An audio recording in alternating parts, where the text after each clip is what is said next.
Hi guys, so you're about to buy that new or slightly used car, right? And you're looking at all the features and all the trim levels, and you're wondering, which one should I get? Should I get the base model, the mid-level range, or that limited edition? Well, there's some great features on there, but there's some features that you really don't need or kind of like not really good. So here's my list of the top 5 worst features in today's modern car.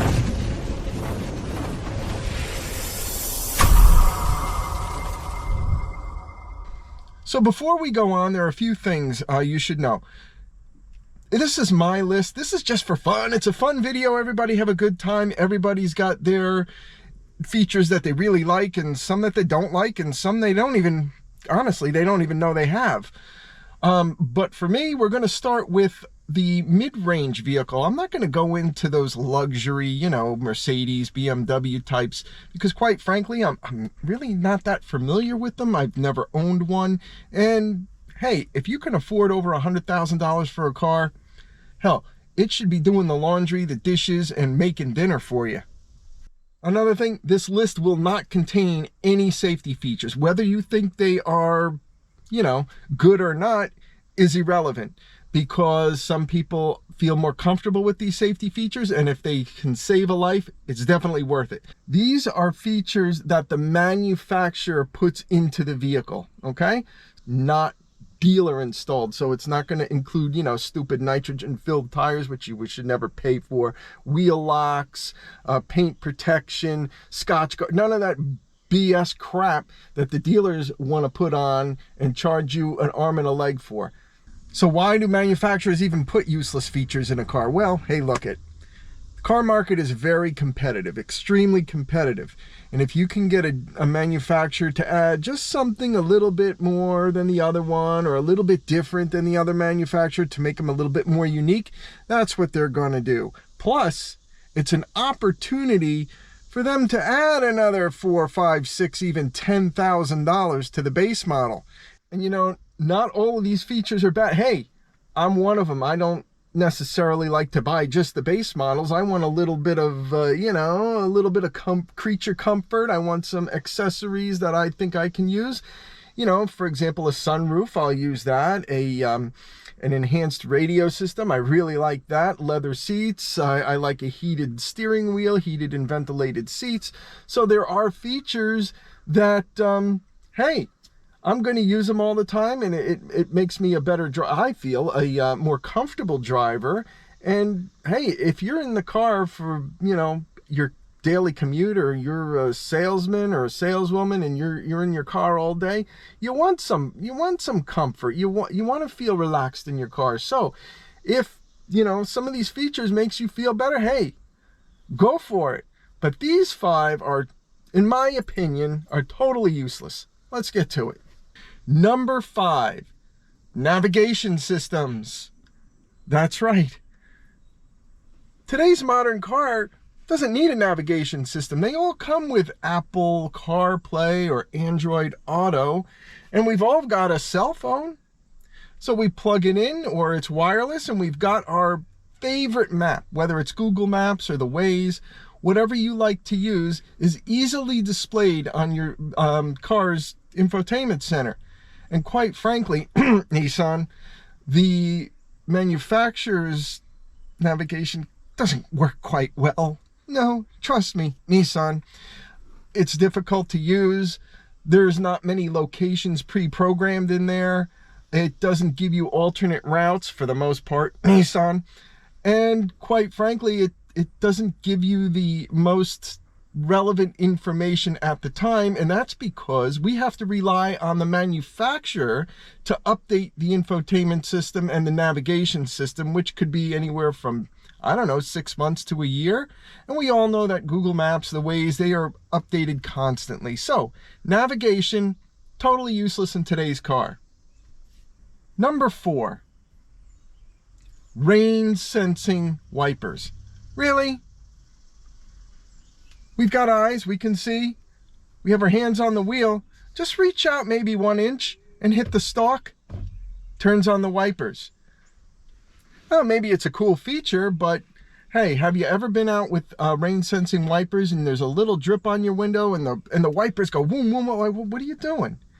It's just some dew from the morning. Or you go to a car wash, better yet, and you forget to turn off those rain sensing wipers. Hits you, your wipers are going, and if you don't hit that stalk quick enough to turn them off, it could ruin your wipers. So, number 4, rain sensing wipers, totally useless feature. Number 3, automatic high beams. Really? Really?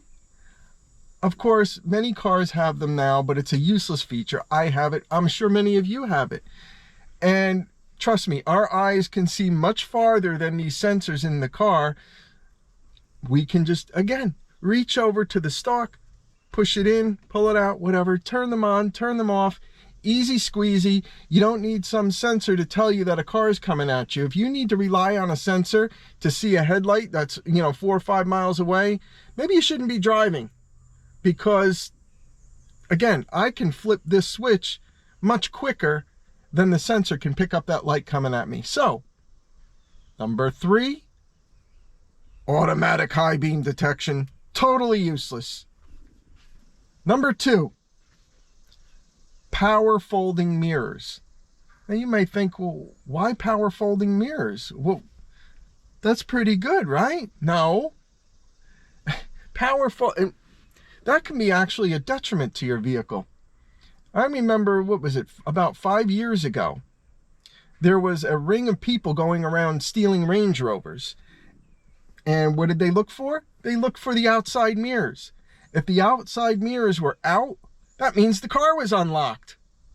So they may rob your car, Hey, look, am I going to go rob a Range Rover with the mirrors in? No, because we know the car is locked, but they're out.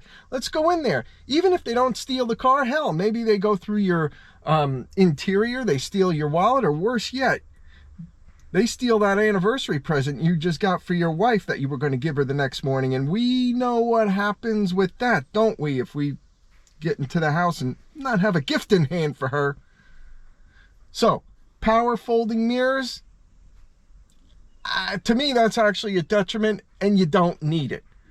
Also, when you go to a car wash, you know the guy I'm talking about, they try to push in your mirror. Hey, it's a power mirror, don't touch it. Easily broken at a car wash if you use a car wash.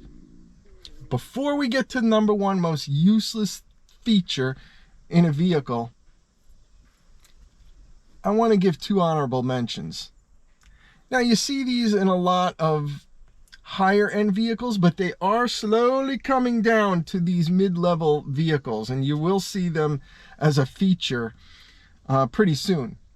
The first thing is this air guitar looking control panel, the touchless control panel. You see this in BMWs, I believe, right now, and it's going to work its way down.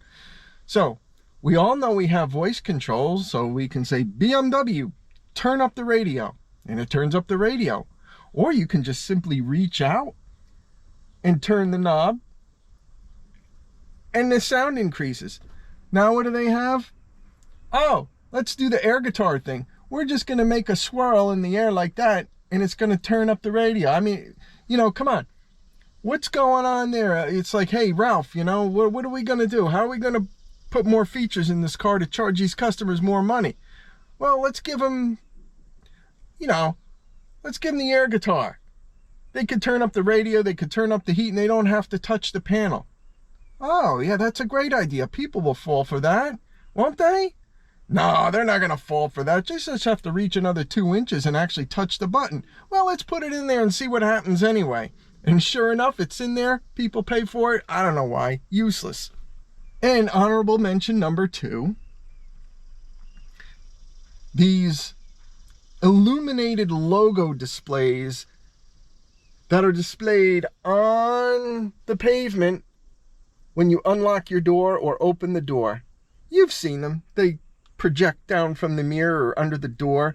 You can buy them on Amazon for your car as well, but manufacturers started that as an option and put that in there as a little feature. Now that to me is totally unnecessary and quite frankly stupid. So you're in a mall parking lot, and I don't know, it's late at night, you're getting out of the store, it's dark out, you hit your key fob to unlock the door, and voila, what lights up? Oh, you're just showing everybody, oh, I've got a Mercedes, look. So if I'm gonna carjack somebody, am I gonna go to the person with, you know, a little bit of a light on their door, or am I gonna hijack the one that says, oh, Mercedes in this big circle, and it's blue, and it's got all these fun little things on it? Yeah, so I think that, to me, is a bit of a safety concern. Now, on to my number one useless feature in today's modern mid-range car. It's this. Yep, here we go. This is an exciting feature, huh?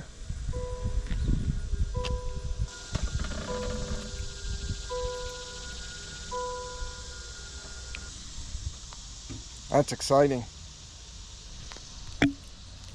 Yep. Parking assist. Are you kidding me? I've had this feature on 2 of my vehicles. You know how many times I use them? 1 time. Well, actually 2 times. Both of these times are to demonstrate to you how stupid it is. You just got yourself a new car, or slightly used car, or whatever kind of car. You love your car. You just spent weeks or months or hours looking at this, washing it, getting it perfect. And now you're telling me you're going to go out and park it so tight between 2 other cars that you need a remote to pull the car out? I don't think, I haven't used it, and it's just silly to me that they would want to charge you for this feature.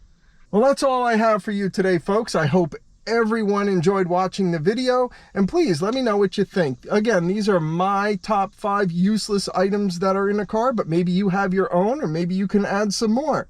And as always, you have a wonderful day, and thanks for watching.